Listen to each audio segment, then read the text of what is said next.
Hello, my name is Deborah Kaufman. The date is February 7th, 2021. First, let's take a look at case 2. And PKU, or phenylketonuria, it's a rare genetic disorder. All U.S. hospitals and many European hospitals actually are mandated to screen for this disorder since it's very easily detected. About 1 out of every 10,000 to 15,000 newborns are identified to have PKU. It's genetic, it's autosomal recessive, meaning that even if both parents say there is no history of PKU, they could be a carrier. A child doesn't express this disease or have this disease unless they inherit 2 PKU mutated genes. These mutations are located on chromosome 13, and the test is usually done about 24 hours after birth. This is so that they have time to either feed on formula or breast milk. The test is obtained either via blood or urine. If it's a blood test, it's a heel prick. It generally doesn't hurt the babies, really has no effect. But it's really important that this disease is screened for, as it's very easily managed. Usually PKU, like I said, is identified before in the hospital before the child goes home. And if it isn't, then usually symptoms manifest within the first few months of life. So the symptoms can manifest in many different ways. They could have musty smelling skin, breath, or urine. There's often skin issues that look like rashes or eczema. Due to this genetic disorder, the child's skin complexion can be lighter than normal. The pigment might be less in their eyes than normal, so oftentimes these children have blue eyes. In addition, there's a lot of neurologic symptoms, and this is due to the side effects of decreased serotonin and dopamine. Both of these hormones are neurotransmitters. Neurologic symptoms can manifest in seizures, cognitive delays, trembling and shaking, in addition to hyperactivity. In addition, the child could have microcephaly, which is actually a head that is decreased in size.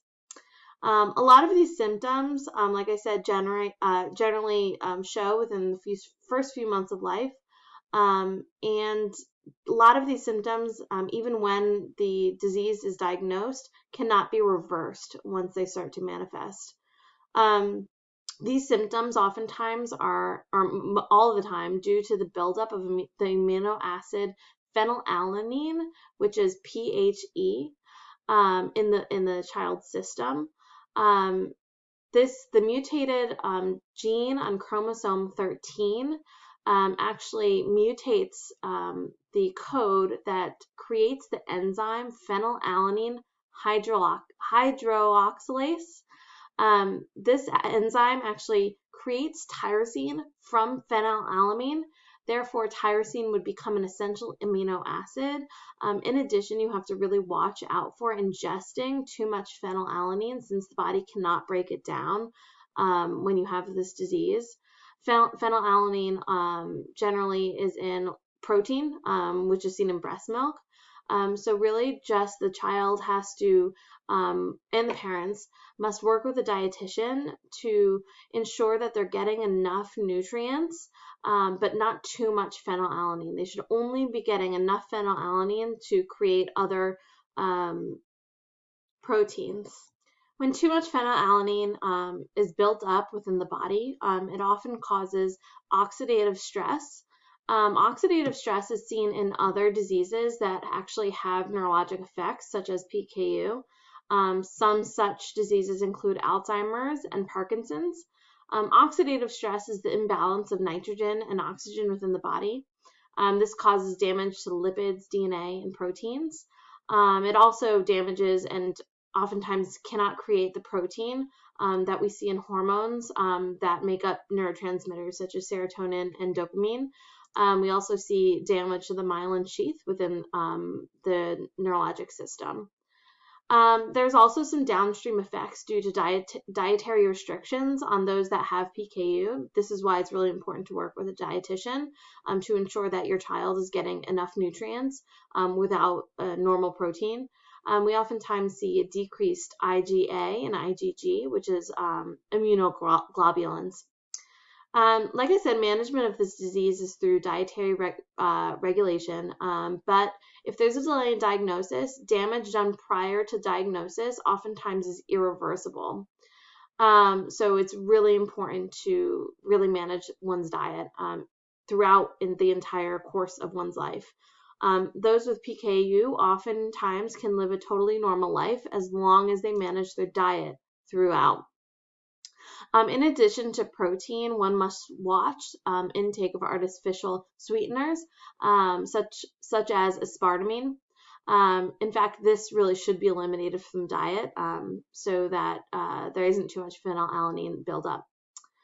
In comparing the two patients who both start off with high levels of phenylalanine but are given BH4 as a test, you can really see who has PKU and who doesn't through the increase versus decrease of phenylalanine within the system. So what is BH4? BH4 is a coenzyme for phenylalanine hydroxylase, which is the enzyme that breaks down phenylalanine.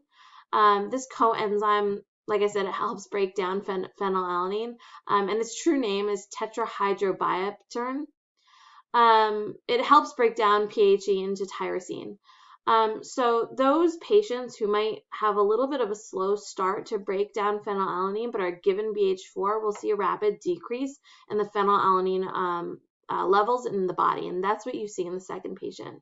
However, you give the BH4, you'll see an increase, you'll still see a steady increase in phenylalanine in those patients who have PKU. And the reason being that even if there is a coenzyme, the mutation on chromosome 13 still inhibits the body to transcribe the gene into the enzyme needed to break down phenylalanine. Therefore, BH4 can be used as a rule out to test for PKU. Next, let's take a look at case 3 with the patient that came in with symptoms of gout. And 2 different blood tests were given, or 1 blood test with 2 results. The first one showed an elevated plasma urate level. This level is actually the amount of uric acid that's within the blood or the plasma.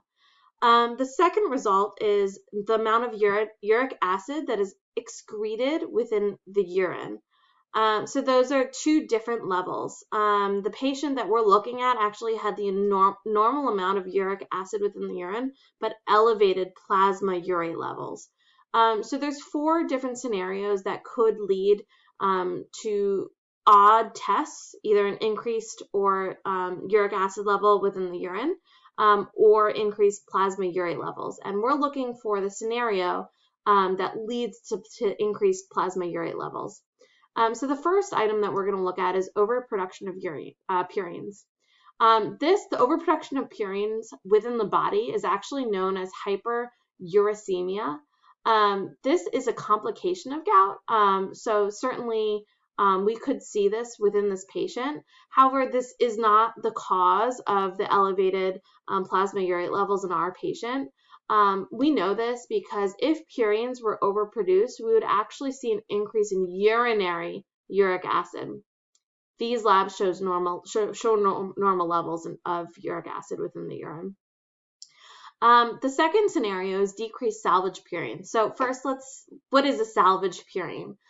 So purines can either be created de novo, which means out of elements within the body, or it can be created by salvaged elements from DNA or RNA that have been degraded and degraded into free purines. So those free purines from degraded DNA or RNA are taken and made into purines or nucleotides. So these free purines are then used to create new purines, or the elements are used to create new purines, which are eventually degraded into uric acid. The decrease of salvage purines actually leads to an increase in uric acid. The reason why it would lead to an increase is that the free purines would then be broken down further into uric acid, versus if they were salvaged and used to create more nucleotides, then the purines would not be broken down. Therefore, we would see an increase in uric acid in a patient that had decrease of salvage purines.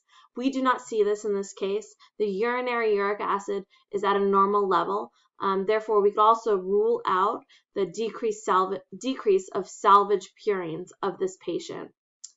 The third item that we're looking at today is the decreased urinary excretion of uric acid.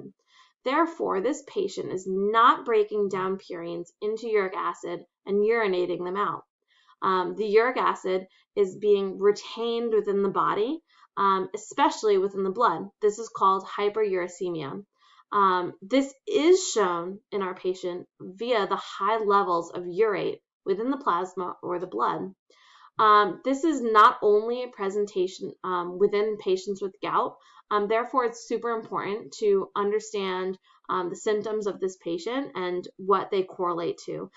In addition, it's really important to take a great history and physical and talk to the patient, because this can also be exhibited, or this lab can also be shown in individuals with diabetes, alcoholics, those that are undergoing chemotherapy, have renal insufficiency, they might have tumor lysis syndrome. So there's a lot of different diseases or situations that could lead to an increased plasma urate level. That's why it's really important to listen to your patient, see what the symptoms correlate with, and do further testing. Due to the fact that there's so many other issues that may cause this lab value, it's really important, like I said, to listen to the patient. And one of those items is their intake of food and what they may have changed that precipitated this increased level of plasma urate. Something that is of great consequence is their increase of regular Coca-Cola. Diet Coke has 0 grams of sugar versus regular Coca-Cola, which has 54 grams of sugar. That's a huge amount, and this patient is drinking about 5 liters. That's an enormous amount of Coca-Cola and sugar. Sugar in the substance is actually in the form of fructose, which is the main cause of the worsening symptoms in this patient. The increase in fructose actually leads to an increased amount of uric acid and the hyperuricemia that we're seeing within this patient. When the body breaks down fructose, purines are the byproduct. The breakdown of purines create more uric acid, which is the final byproduct. And if they're not urinating it out, that's when we see plasma urate levels increase. Therefore, with the increase of fructose, we also see the plasma urate levels increase, which leads to increased gout symptoms, which is what we're seeing in this patient.